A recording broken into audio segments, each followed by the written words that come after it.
Assalamualaikum, jumpa lagi Besti. Semoga Besti sekalian enggak bosen karena kami sering banget upload. Lagi program bersih-bersih memori ngono Besti. Nah, kalau di beberapa video sebelum ini kita selalu saja pakai minigun, pakai si SATA Mini Jet untuk nembak panel yang relatif cukup gede macam kap mesin, lambung. Ya, di video ini kita akan coba agak lain. Bumper depan belakang ini yang relatif tidak cukup besar banget, nanti bakal kita eksekusi waktu nembak clear code-nya pakai SATA full size.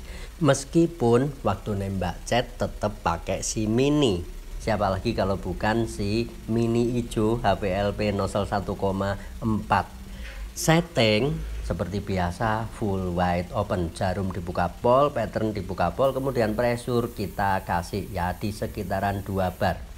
Kenapa kita demen banget pakai si mini? Ya kalau untuk eksekusi panel seukuran bumper gini dia enak banget. Kompresor 2 HP yang kita pakai sudah aman banget untuk mencukupi kebutuhan angin si mini HPLP dengan setting full wide open main 2 bar yang dia hanya butuh angin 120 liter per menit, kurang lebih segitu ya Besti ya.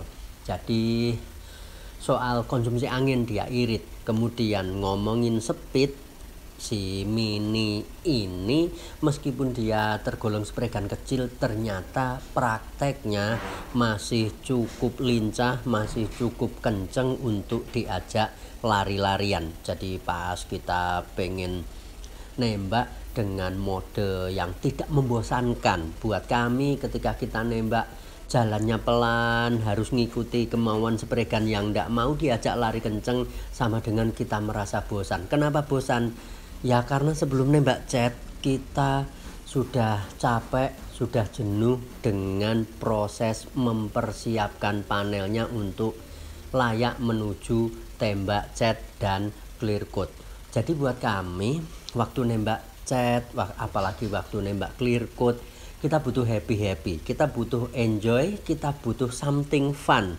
Jadi something fun, sesuatu yang menyenangkan buat kami diantaranya adalah ada sedikit ngebut-ngebut waktu kita aplikasi baik jet apalagi clear code. Nah ini yang salah satu alasan mendasari kenapa kami sampai pilih spregan itu yang memang basicnya ada bau-bau kencengnya. Kalau ngomong bagus, selain SATA kami sudah incip, bahkan dari sebelum akrab dengan SATA kami akrab dengan macam Iwata gitu. Tidak bisa dipungkiri bahwa sekelas brand Iwata dia punya performa yang cukup bagus. Semburannya halus, durability dia juga awet. Ya intinya soal hasil kerjaan dia tetap ada di top level spregan. Kami tetap jatuh cinta dengan Iwata. Tapi kalau sudah ngomong something fun kami belum menjumpai. Kenapa? Ya sekali lagi kurang cepet versi kami. Jadi ini preferensi pribadi kami ya Besti, alias pendapat pribadi, selera pribadi yang belum tentu cocok buat Besti sekalian. Berikutnya sesuatu yang bikin kami seneng pakai si mini ini juga karena dia cukup fleksibel dari sudut pandang performa. Maksudnya gimana? Semua SATA untuk generasi sebelum 5500 dengan nozzle I semuanya punya karakter semburan atau pattern atau bentuk semburan yang dikata sama SATA O pattern, alias bentuknya oval, mengerucut di atas, mengerucut di bawah, dengan agak gendut di area tengah semburan. Ya gamanya gitu koyok donat, terus dijewer atas, dijewer bawah, ditarik gitu, akhirnya yang atas lancip, bawah lancip, yang tengah agak gendut. Nah dari bentuk lancip ini atau oval ini dia masih dibagi yang area tengah dia basah banget, kemudian di pinggiran area tengah dia punya shading area atau ya gampangnya gitu semakin agak tipis semburannya. Kemudian di luar area shading, di luar area tipis dia punya dry zone alias semburannya gitu tumpuk 3, yang di tengah basah banget, kemudian agak ke pinggir dia mulai agak tipis, dan yang paling pinggir dia punya area yang berkabut tipis. Dengan karakter seperti ini, pas kita ketemu cuaca yang cukup kering, kita butuh tembakan yang relatif cukup basah. Nah, tinggal pressure diturunkan misal di bawah 2 bar, kemudian jarak tembak dibikin lebih dekat, kita akan mendapatkan hasil tembakan yang cukup basah. Tujuannya apa? Ketika cuaca panas, ketika tembakan tidak cukup basah, akan resiko nanti partikel catnya berdebu. Dengan teknologi center core ini kami menjumpai, oh ternyata si Mini ini atau SATA HPLP secara umum dia bisa diandalkan di kondisi cuaca yang cukup panas. Kemudian misal kita ketemu dengan cuaca yang cukup dingin, kita butuh tembakan yang cukup kering.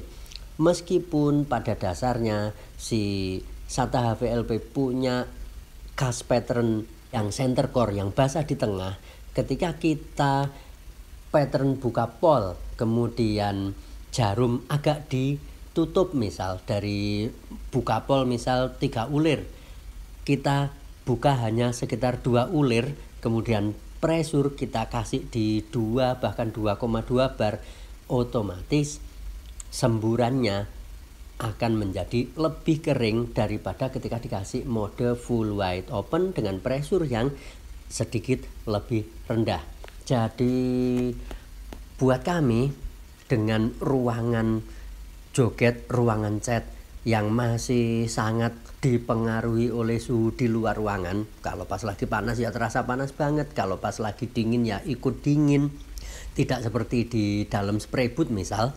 Performa spraygun yang macam kayak begini bikin kami bisa tetap berkreasi dengan hasil tembakan yang kami rasa dari sudut pandang kami masuk kategori layak.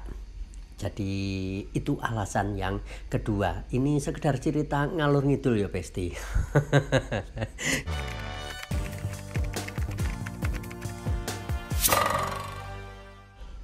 Video kita jeda sejenak, kita butuh untuk nyeruput wedang, ngono Besti. Oke, soal cat tadi sudah ya beres, sekilas tentang kenapa kita pilih si mini cat untuk eksekusi banyak panel waktu nembak cat. Nah, berikutnya untuk clear coat, kita kali ini pakai si Nikon 3100. Ini clear coat 41 yang keringnya cepet banget versi kami. Di sisi lain, karena si 300-nya Nikon ini masuk kategori entry level product mungkin ya. Kalau dilihat dari segi range harganya yang paling murah dari line up produknya Nikon, dia punya daging yang kalau ngomong fair lebih tipis dibanding dengan kakaknya yang 4100. Satu sisi dia cepat kering, satu sisi dagingnya juga lebih tipis dari si 400. Kami menjumpai butuh improvement atau butuh ya kurang lebih ngakali untuk aplikasi pakai produk ini biar hasilnya tetap dapat maknyus. Dengan catatan untuk panel mobil ya. Kalau di panel motor no problem. Kenapa? Karena kalau di panel motor dia cenderung lebih kecil dari panel mobil, hingga ketika kita nembak panel yang cenderung kecil, akhirnya tidak butuh waktu yang panjang. Jadi meskipun clear coat-nya cepat kering, dia masih bisa dapat halus rata teksturnya karena proses eksekusi yang tidak terlalu panjang waktunya. Beda kalau misal kita nembak bumper gini aja. Pakai si 300 ini kalau di kondisi siang hari, kalau kita nembaknya ndak cepet-cepet banget, biasanya nanti lapis pertama, setelah itu misal ada jeda terus kita tembak lapis kedua, antara lapis pertama dan kedua tidak mau menyatu dengan cukup bagus atau tidak mau lumer dengan cukup bagus, akhirnya nanti hasil tembakan clear coat-nya terlihat sedikit kurang maknyus ya, versi kami kayak kurang basah, kurang padat gitu. Nah, untuk menyiasati karakter clear coat yang seperti ini, di acara ini kita pakai si SATA 3000 RP nozzle 1,3. Kenapa pakai si 3000? Karena si 3000 ini kalau kita bandingkan dengan adik-adiknya atau dengan line up SATA yang keluar setelah generasi 3000, ini bocah cenderung lebih cepat dengan nozzle yang sama, misal dibandingkan dengan yang 4000, yang 5000, apalagi yang 5500. Si 3000 ini dia cenderung lebih lari kenceng. Sama-sama full wide open, tetap kami menjumpai SATA 3000 lebih beringas, lebih buas dibanding adik-adiknya. Sekedar untuk informasi, seingat kami kalau baca-baca gitu, si 3000 ini keluar di sekitaran tahun 2006 apa 2007 gitu ya. Kemudian di sekitaran tahun 2010 apa 2011 lahir si SATA 4000, dan berikutnya di sekitaran 2014 akhir atau menjelang 2015 atau di 2015 awal itu lahir SATA generasi 5000, dan di 2018 akhir kalau tidak salah lahir si SATA 5500, atau yang di tahun 2019 mungkin ya, yang generasi 5500. Nah, semakin kesini kami menjumpai untuk line up SATA RP semakin mudah dikendalikan, alias semakin kalem, semakin lemot kalau dibanding dengan pendahulu-pendahulunya. Kami ada SATA Z90 yang rilis tahun 90-an, dia masih konvensional, buas banget. Kapan-kapan kita ajak joget dia. Sekedar untuk ya nostalgia. Kemudian ada SATA ZRP yang lahir di sekitaran 98 atau menjelang 2000. Dia lebih ganas, lebih cepat dibanding dengan si 3000. Nah, untuk kali ini kita rasa pakai si 3000 sudah cukup fun, sudah cukup menyenangkan. Kasih mode full wide open, jarum dibuka pol, pattern dibuka pol, kemudian main pressure di sekitaran 2 bar. Kalau ikut anjuran dokter sih, si 3000 ini dia dianjurkan main sampai 2,5 bar. Tapi kami merasa dengan style joget kami yang cenderung lebih suka nembak dengan jarak dekat ya sekitaran 12-15 cm, mau pakai AVLP mau pakai yang RP, kami membiasakan diri untuk nembak jarak dekat dengan pressure sekitaran 2 bar, tidak lebih dari 2,2. Si 3000 sudah terasa kenceng banget anginnya, hingga untuk nembakin si Nikon 300 yang ketika dikasih thinner ya kurang lebih di sekitaran 25-30% dia masih terasa kental banget. Nah, setting macam kayak begitu dengan jarak tembak yang jaraknya kurang lebih 12-15 cm masih bisa dieksekusi oleh si 3000 dengan cukup bagus. Di sisi lain, meski clear coat-nya tergolong cukup kental, dia masih bisa nembakin material dengan cukup lancar, tidak ada gejala tersendat-sendat gitu. Tapi tak ada gading yang tak retak. Tapi dengan pattern atau lebar semburan yang cukup lebar ya yang dimiliki si 3000 ini, kalau dipakai untuk nembak panel macam kayak bumper gini, dia patternnya gitu terasa overkill, hingga pemakaian bahan baku juga relatif lebih boros. Kalau di compare dengan misal kita pakai si mini, misal sama-sama 13 Rp, pemakaian bahan baku clear coat gitu untuk aplikasi atau untuk eksekusi 2 bumper gini, kira-kira kita bakal pede aja bikin racikan di sekitaran 500 mili. Tapi prakteknya untuk si 3000 kita butuh 600 bahkan 650 mili untuk nembak 2 bumper ini dengan mode tembak 2 kali atau 2 lapis. Dari awal kita tembak basah, lapis kedua pun juga basah.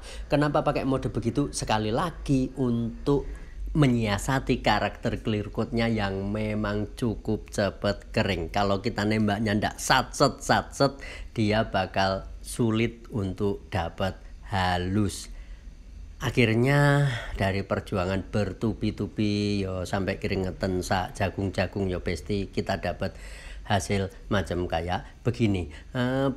Kenapa sih kita pakai clear coat yang ini? Mungkin teman-teman ada pertanyaan gitu. Ya karena untuk nyocokin tarifnya ngono pasti. Kalau kendaraan jual beli dikasih clear coat yang lebih mahal, ya sekali lagi nanti bisa-bisa kitanya boncos. Oke, sekian dulu mungkin cerita ngalor ngidul soal kenapa kita pakai sprekan yang ini untuk eksekusi panel yang begini, untuk pakai produk yang macam begini. Ya, kurang lebih alasannya seperti yang sudah kita sampaikan di sepanjang video ini. Oke, sekian dulu perjumpaan kali ini ya Besti. Semoga ada guna dan manfaatnya. Jumpa lagi di kesempatan selanjutnya. Assalamualaikum.